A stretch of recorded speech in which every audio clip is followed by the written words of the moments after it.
Ang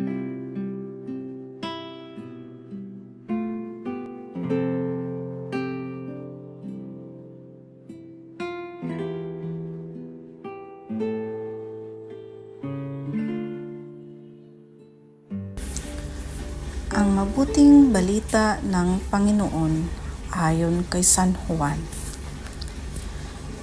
Noong panahong iyon, sinabi ni Jesus sa kanyang mga alagad, "Huwag kayong mabalisa, manalig kayo sa Diyos, at manalig din kayo sa akin.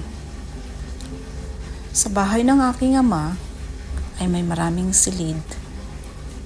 Kung hindi gayon, sinabi ko na sana sa inyo at paroroon ako upang ipaghanda ko kayo ng matitirhan.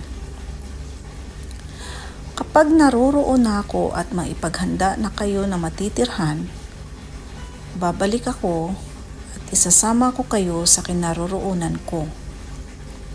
At alam na ninyo ang daan patungo sa pupuntahan ko." Sinabi sa kanya ni Tomas, "Panginoon, hindi po namin alam kung saan kayo pupunta. Paano namin malalaman ang daan?" Sumagot si Jesus, "Ako ang daan, ang katotohanan, at ang buhay.